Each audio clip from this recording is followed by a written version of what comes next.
لك يا رسول الله ولجميع من اتبع دينك يا حبيب الله حقيقة من لدن آدم ليوم القيامة ونخص خصوصا منهم إلى حضرة الشيخ محمد البوصيري صاحب البردة رضي الله لنا ولهم الفاتحة. أعوذ بالله من الشيطان الرجيم بسم الله الرحمن الرحيم الحمد لله رب العالمين الرحمن الرحيم مالك يوم الدين إياك نعبد وإياك نستعين اهدنا الصراط المستقيم صراط الذين أنعمت عليهم غير المغضوب عليهم ولا الضالين آمين. لتقربنا إلى الله تعالى لمحبتنا إلى رسول الله صلى الله عليه وسلم لسلامتنا في الدين والدنيا والآخرة لقضاء ديوننا لقضاء حاجاتنا من حوائج الدنيا والآخرة لتيسير أرزاقنا حلالا طيبا مباركا كثيرا وسعا لصحة جسدنا وقلوبنا لشفاء أمراضنا ظاهرا وباطنا لدفع البلايا والمحن والفتن والأمراض والسقام ولمنا لمصالحنا لأهل بيتنا وأولادنا وذرياتنا وجوارنا وأصدقائنا وجميع المسلمين والمسلمات والمؤمنين والمؤمنات الأحياء منهم والأموات ولعز الإسلام والمسلمين بجودك يا الله بشفاعة نبيك يا الله ببركة أوليائك يا الله وبأسرار الفاتحة. أعوذ بالله من الشيطان الرجيم بسم الله الرحمن الرحيم الحمد لله رب العالمين الرحمن الرحيم مالك يوم الدين إياك نعبد وإياك نستعين اهدنا الصراط المستقيم صراط الذين أنعمت عليهم غير المغضوب عليهم ولا الضالين آمين. قال المصنف رحمه الله تعالى ونفعنا بعلومه وأمدنا بأسراره وأفاض علينا من بركاته وبكم آمين. بسم الله الرحمن الرحيم وسل حنينا وسل بدرا وسل أهدا فصول عطف لهم أدهى من الوخام صلى الله عليه. Wasal dan bertanyalah engkau Hunainan kepada mereka yang terlibat perang Hunain. Wasal dan bertanyalah engkau Badron kepada mereka yang terlibat perang Badar. Wasal dan bertanyalah engkau Uhudan kepada mereka yang terlibat perang Uhud. Fusulu hadfin, adapun masa-masa kehancuran itu adha ialah lebih merupakan bencana minal wakhami, dari wabah penyakit yang menyebar. Wabah penyakit yang menyebar itu ditakuti banyak orang ya. Terbukti kita dilanda corona itu ngumpet. Tapi bagi para musuh Nabi, peperangan dengan Nabi dan bala tentaranya itu lebih menakutkan, lebih mengerikan dibandingkan wabah penyakit. Itu merupakan kesan dari para musuh Nabi yang sedemikian gentar, sedemikian tercabik-cabik hati mereka sebelum berperang dengan Kanjeng Rasul dan bala tentaranya. Nah, di sini kita menemukan adanya pengulangan fi'il amar. Wasal Hunainan, wasal Badron, wasal Uhudan. Apa maksudnya? Fi'il amar itu diulang-ulang. Bukankah cukup wasal Hunainan, wa Badron, wa Uhudan? Nah, ini merupakan pengukuhan, merupakan penegasan bahwa Kanjeng Rasul dan bala tentaranya di medan peperangan itu memang jauh lebih mengerikan dibandingkan wabah penyakit itu.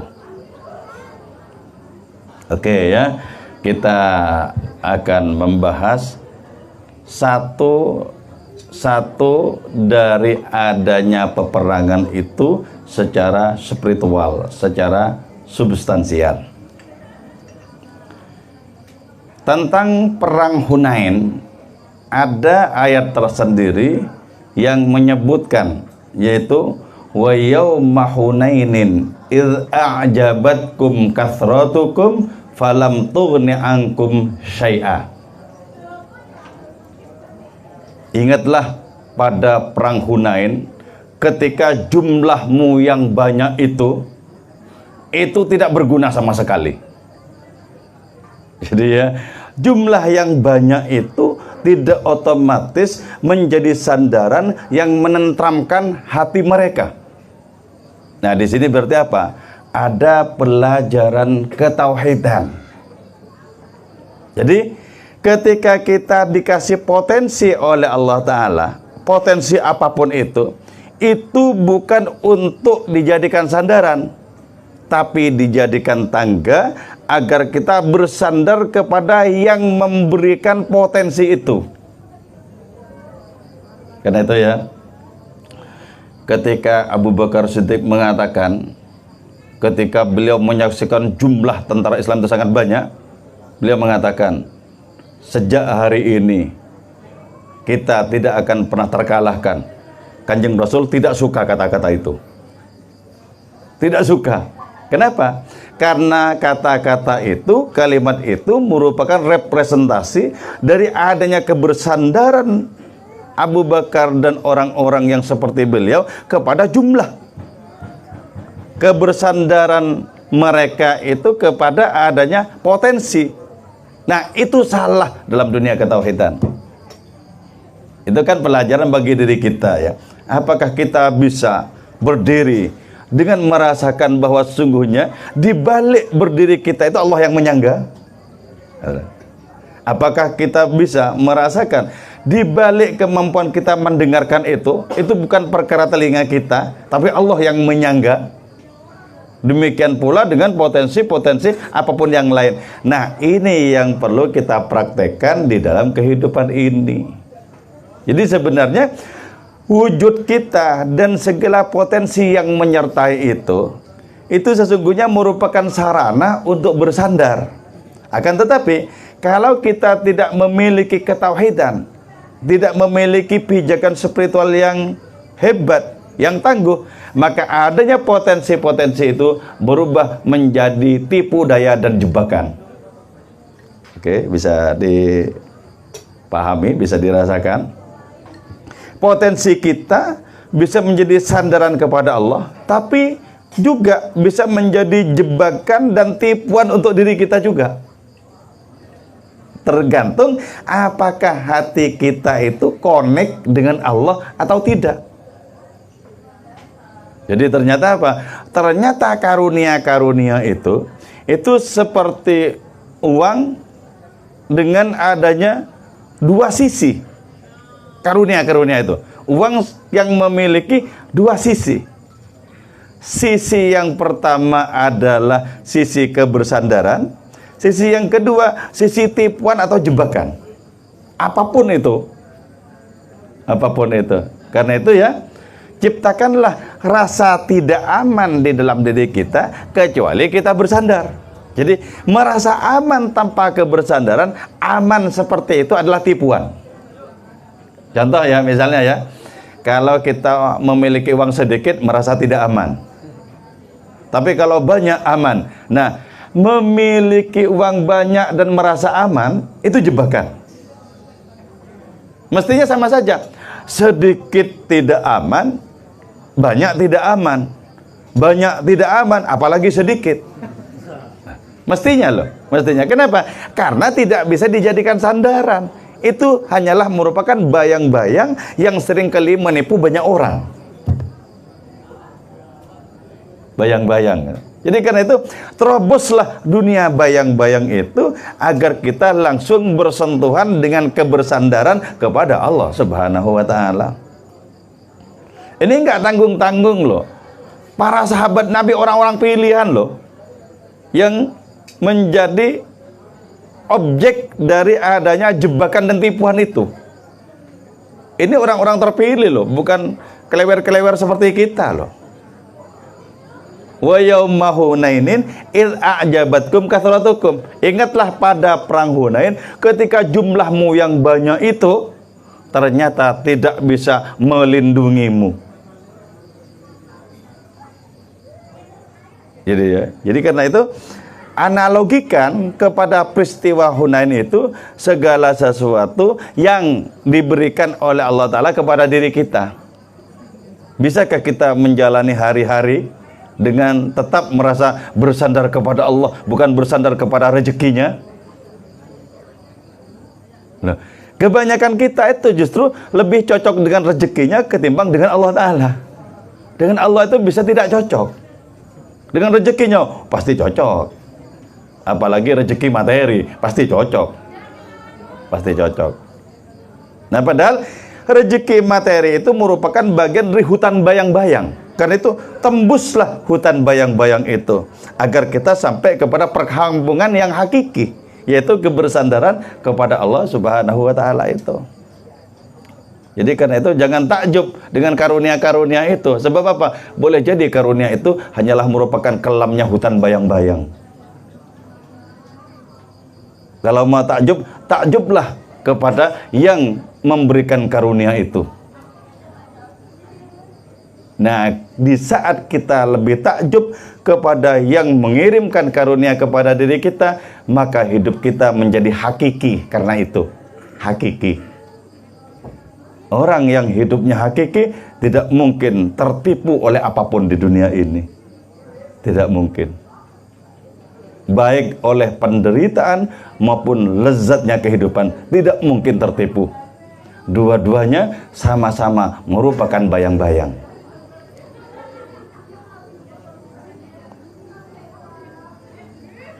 Jadi ketika kita itu bersandar dengan potensi yang kita miliki, di saat itulah sesungguhnya kita menciptakan hijab dengan Allah Ta'ala. Jadi betapa banyak karunia itu yang semestinya berfungsi sebagai tangga menuju kepada hadirnya, ternyata berubah menjadi hijab-hijab, menjadi tedeng aling-aling, menjadi tirai-tirai kehidupan.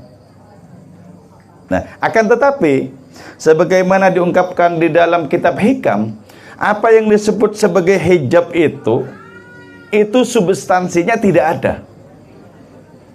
Coba, misalnya pertanyaan seperti ini betul-betul dicari jawabannya. Apa ada sesuatu yang menghalangi kita dengan Allah? Enggak mungkin. Sebab kalau betul-betul ada, betapa kuasa Allah Ta'ala itu terbatas oleh adanya penghalang itu. Padahal nggak mungkin kuasa Allah Ta'ala itu dibatasi oleh adanya penghalang apapun. Itu tidak mungkin. Berarti kalau demikian, apa yang disebut sebagai hijab itu sesungguhnya merupakan sesuatu yang cuman seolah-olah atau seakan-akan. Dan aneh, manusia itu bisa tertutupi, terhijab oleh sesuatu yang seolah-olah, yang seakan-akan. Padahal tidak ada. Min wujudi qahrihi ta'ala an hajabaka bima laisa bimaujudin ma'ahu, kata kitab Hikam ya. Termasuk tanda kemahaperkasaan Allah Ta'ala adalah Allah itu menghijab kalian dengan sesuatu yang sesungguhnya sesuatu itu tidak ada. Pak gendeng ya.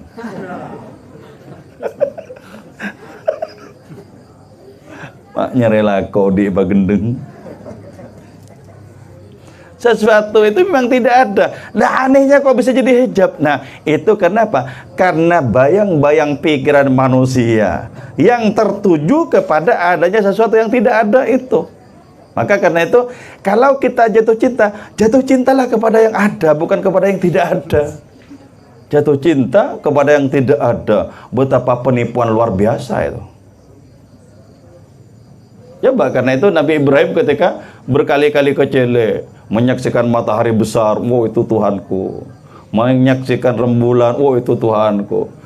Ternyata ketika apa yang membuat kagum beliau itu akhirnya terbenam, maka beliau mengatakan, inni la uhibbul afilin. Kalau begitu, sungguh aku tidak cinta kepada segala yang terbenam. Dan apapun yang selain Allah akan tenggelam. Untuk apa? Jatuh cinta kepada sesuatu yang hanya akan menjadikan diri kita kecewa. Karena itu berhentilah jatuh cinta agar tidak berkali-kali dikecewakan.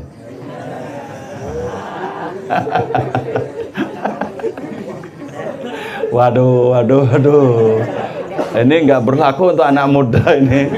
Jadi kata-kata saya terlalu tua untuk kalian.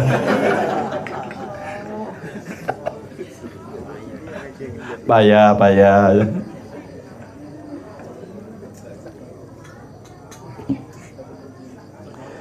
Oke. Mestinya lam tashhadu quwwatakum. Seharusnya ya. Kita tidak menyaksikan potensi kita, tapi saksikanlah si pemberi potensi itu. Jadi ketika seperti itu, maka sesuatu yang dimungkinkan menjadi hijab akan menjadi ambrol, akan menjadi roboh. Jadi karena itu, hijab bagi orang lain bisa saja bukan hijab bagi orang yang lainnya lagi. Maka Maulana Rumi mengatakan, dunia ini adalah penjara bagi orang-orang bodoh. Maksudnya penjara apa? Orang-orang bodoh itu hanya menyaksikan dunia ini, tidak menyaksikan dari mana datangnya dunia ini. Nggak pernah menyaksikan. Bahkan kata beliau itu, dari mana engkau datang? Kau tidak tahu dari mana engkau datang. Kau tidak datang dari langit, kau tidak datang dari bumi. Langit dan bumi terlampau ringkih untuk bisa melahirkanmu. Ketahuilah, engkau datang dari tanpa ruang, dari tanpa arah, dari tanpa bentuk, dari tanpa warna. Engkau datang dari kemutlakan Tuhan. Nah, ketika ini dirasakan, maka apapun yang menjadi hijab bagi orang lain, amrol di hadapan diri kita. Dan ketika hijab-hijab itu amrol, maka tawakal kita kepada Allah Ta'ala akan berlipat-lipat menjadi lebih kuat. Kenapa? Karena tahu bahwa sesungguhnya yang menentukan keberhasilan itu mutlak adalah Allah, bukan usaha-usaha kita, betapapun kita diperintahkan juga untuk berusaha. Amrol. Jadi kalau orang sudah mengalami amrolnya hijab-hijab di depannya, maka orang itu mutlak sebagai orang Rabbani, orang ilahi. Itu loh perbedaan kita dengan para wali itu di situ. Kalau para wali itu kan bersandarnya kepada Allah Ta'ala, karena tahu bahwa segala yang lain itu hanyalah bayang-bayang yang tidak bisa dijadikan sandaran. Nah, tapi kalau kita semakin hari bersenang-senang dengan bersandar kepada bayang-bayang itu perbedaannya loh ya, perbedaannya. Jadi yang pertama, kehidupan para wali itu betul-betul real, empirik secara rohani. Nah, sementara kehidupan kebanyakan kita itu rata-rata fiksi. Oh, hidup kok fiksi itu ya? Memangnya sastrawan apa? Kok hidupnya fiksi? Saya punya teman ya, seorang sastrawan nasional. Dia bilang, karena dari dulu saya cuman memproduksi kalimat-kalimat fiksi, maka sampai hari ini rumahku tetap fiksi, alias ngontrak.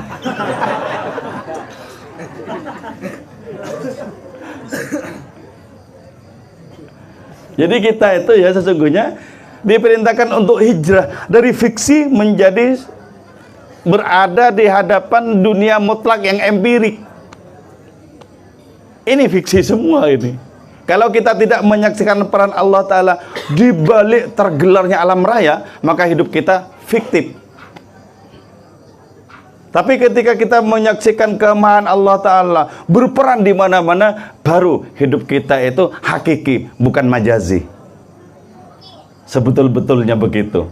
Jadi karena itu berpindahlah dari hidup yang dikelilingi oleh tembok-tembok fiksi masuk ke dalam wilayah kenyataan-kenyataan ilahi. Telah larut hari, kata Maulana Rumi, telah larut hari, matahari telah tenggelam ke dalam perigi, matahari pecinta memasuki kesunyian ilahi. Hebat ya. Padahal kalimatnya itu kan sangat sederhana itu kan. Telah larut hari, telah larut hari. Kita semua tahu ya kalau malam larut hari kan begitu.